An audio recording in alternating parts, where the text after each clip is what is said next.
Do you know the longest ski jump ever made? Or the fastest anybody's ever gone on a pair of skis? Or how about a pair of skis that go uphill, power skis, that can take you uphill like 6 to 10 miles per hour? Some crazy stories I found just recently in this folder here on skiing. My girlfriend actually is skiing today in Colorado. She sent me this amazing photograph. My son is snowboarding today in Montana. My daughter is skiing today in Lake Tahoe. Her fiance actually works at the resort there, repairing the chairlifts and ski lifts and things like that.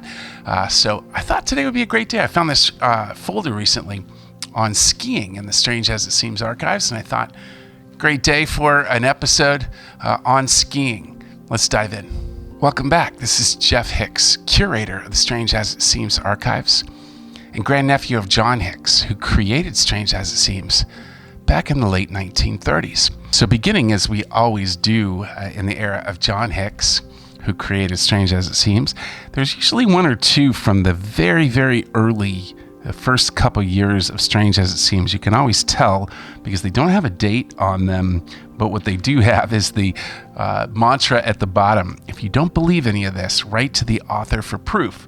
And that's really how Strange As It Seems started, as the factual alternative to other comic strips like Ripley's Believe It or Not that didn't feel like they had to prove their facts as being true.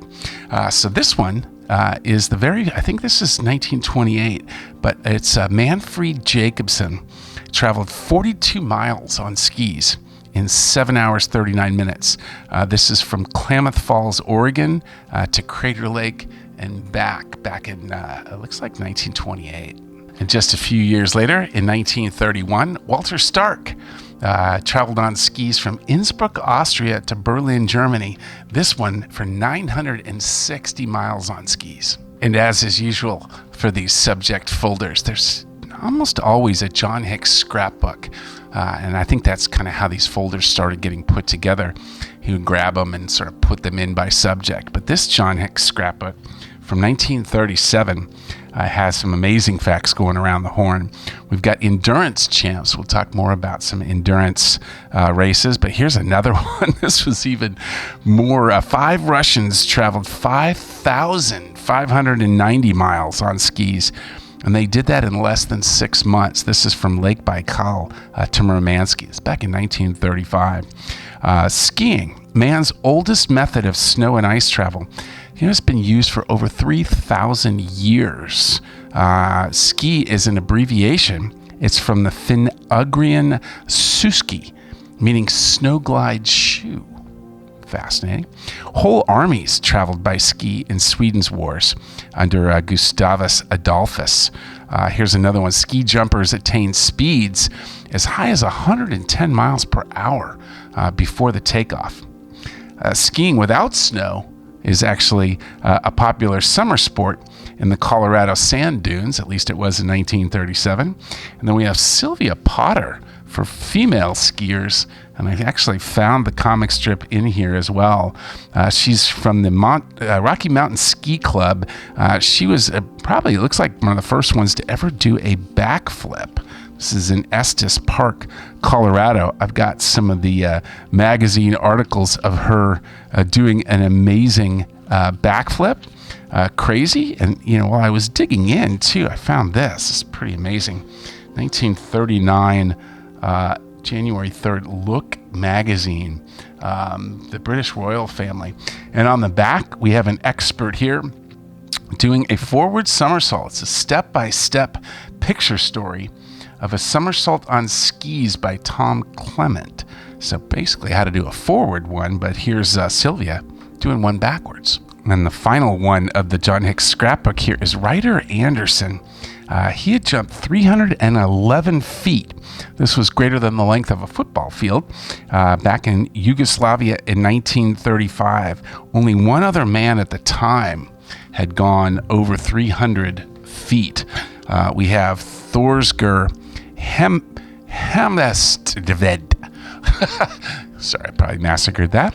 But he did a ski jump of over 300 feet. This is from 1932 in Red Wing, Minnesota.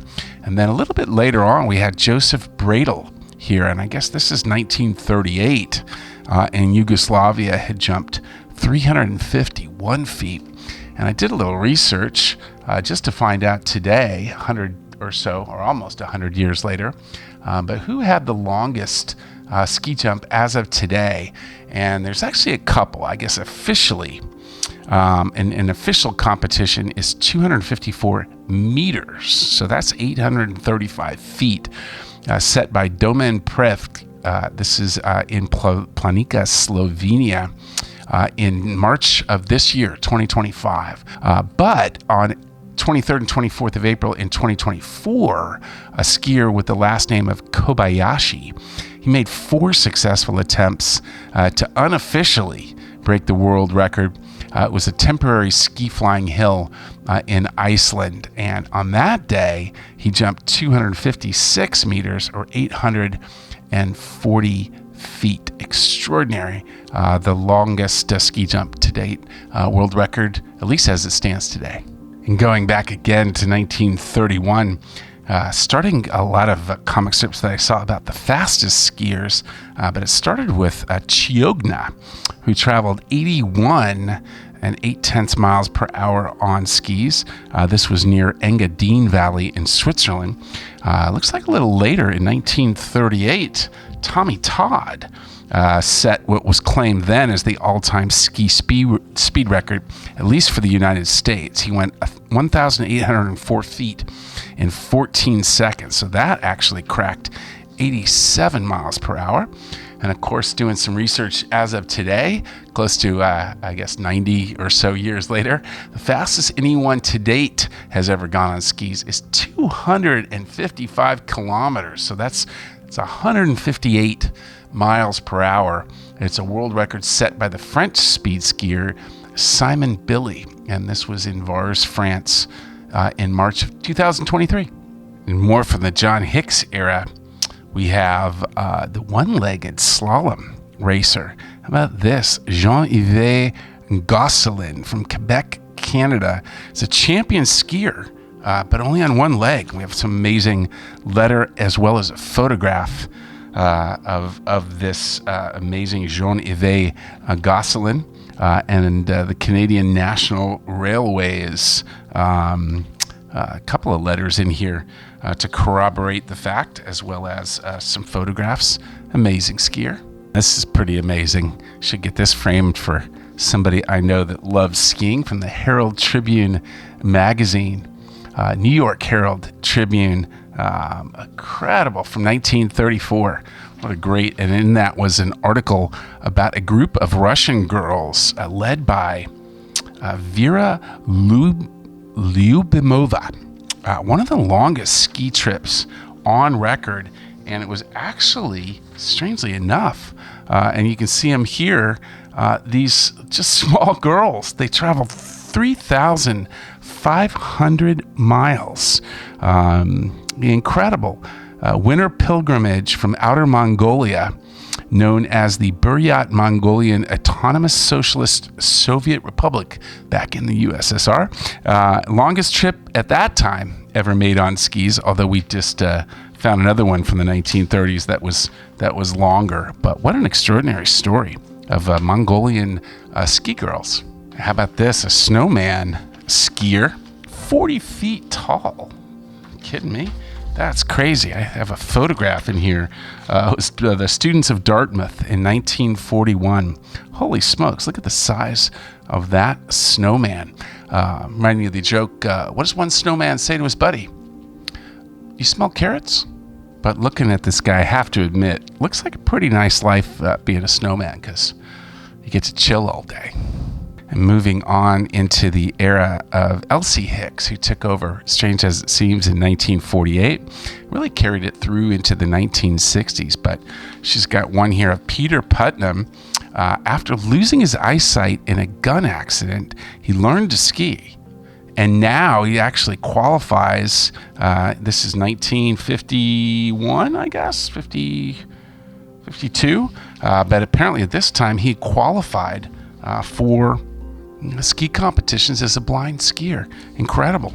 Got some, actually a book that was written on him Keep your head up, Mr. Putnam. Pretty amazing story here. Really goes on in quite a bit of detail, and even have a photograph here, it looks like, of Mr. Putnam skiing, and that's his wife guiding alongside. Extraordinary. Another amazing skier from the 1950s, Tony Saylor. 20-year-old, 1956 Winter Olympic Games winner. I guess he won a lot of the skiing competition in 1956. But he had been skiing for 18 years, so this means he started at 2 years old skiing. Here's a great letter here from the National Winter Sports Association. 18 years is a long time to ski, but check this out. Mrs. Johanna Furing of Hart, Michigan. She's 80 years old. 4 or 5 miles skiing jaunt daily. She goes daily just on her probably telemark skis, right? But she's been skiing for 75 years. Crazy. And here's another one that my grandmother found. Amazing. Leo LaBelle, a University of Connecticut student. Here's a photograph of him hurdling 16 barrels on ice. I guess he was defending his world barrel jumping championship at the Grossinger Country Club in Grossinger, New York. The only man at the time, anyway, to ever clear that many. And speaking of Lake Tahoe, where my daughter is skiing this weekend, and her fiance works at Palisades, as they call it now. But back in the day, when I was growing up, they called it Squaw Valley. And I found a Squaw Valley brochure with rates and information. I bet this is hysterical for all the people paying to ski at Palisades today. But a room with a private bath costs $9. How about that? Incredible. Ski school all-day lesson, $5. Rope tows all day, $2. Double chairlifts, single ride, $2. Or you can just pay $4 and ride the lift all day long. How about that? Squaw Valley. Nice little brochure here from the Squaw Valley Lake Tahoe Lodge. And apparently at the time, the fact that came out of it was the main ski lift at Squaw Valley in Lake Tahoe was, at the time anyway, the largest of its type in the world. 8,200 feet long, rises 2,000 feet to the 8,400 foot level, and carries 600 passengers an hour. Oh, and this is great, actually. Tucked in here in that same fact, this goes back to 1931. The National Ski Association of America, which was first organized February 21st of 1904, but from Tahoe, California, strange as it may seem, near a lake that never freezes over, and is 6,200 feet above the Pacific, is a ski hill of giant proportions. The Lake Tahoe Ski Club has been awarded at this time the National Ski Tournament for 1932, held just after the Olympic Winter Games at Lake Placid. But the hill itself is just a 2-hour ride from the orange and almond blossoms of the Pacific Slope. Long known as the summer paradise of fishermen motorboat devotees, hunting and hiking now claims the distinction of being one of the finest winter resorts in the world. How about that? Read the National Yearbook as marked for reference from the National Ski Association, Lake Tahoe, 1931. And here's the one I mentioned at the beginning of the episode, also from the era of Elsie Hix. But how about this? A pair of power skis invented by Stan Voorhees of Los Angeles, actually here in LA. Uphill speed between 6 and 10 miles per hour. And I got here a letter from Stanley Voorhees corroborating the version of power skis that would go up, looks like the older version went up a 20-degree slope at 4 miles an hour, but the latest configuration, and he gives the patent number here, powered by 2 HP gasoline engines, one mounted on each ski, uphill 6 to 10 miles per hour.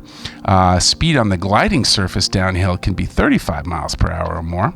An extremely steep slope may be climbed by traversing, while slopes up to 30 degrees with this new version could go straight up on skis. And how about this extraordinary ski jump? During the annual University of Nevada Winter Carnival, Bob Hector, he was on the Oregon State team, apparently lost his skis as he left the jumping apron and finished only 5 feet behind the winner. It was amazing. Here's the Reno Chamber of Commerce letter confirming the incident to which you refer took place during the annual University of Nevada Winter Carnival. This is February 22nd and 23rd, 1948. Apparently his skis came off just as he left the jumping apron, but he continued in, to quote the newspapers reporting the event, quote, perfect jumping and landing form. And he landed, according to the newspapers, on both feet, took 2 running steps, did a forward somersault to land standing up, unhurt but considerably bewildered.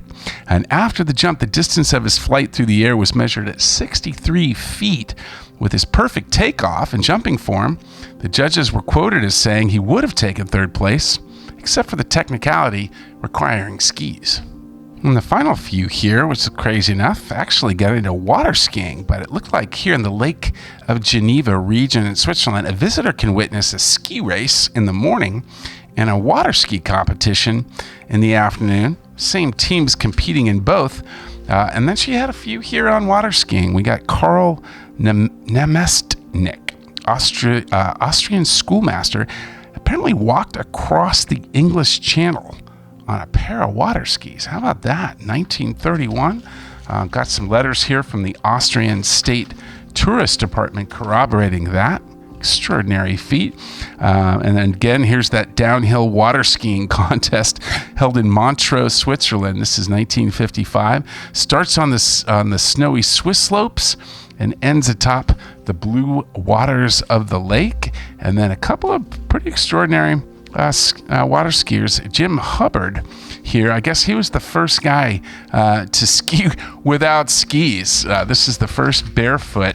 We've seen a lot of that since, but the first time anybody ever skied barefoot, and apparently it didn't qualify as skiing, but he was the first one to do it. Here's the barefoot feat, 1952 July. Crazy. And then the ocean skiing champions here, Bruce Parker, and looks like Evelyn Wolford of Amityville, New York. They traveled 212 miles from Nassau, Bahamas to Miami, Florida. Did it in 9 hours, 33 and a half minutes. What an extraordinary feat.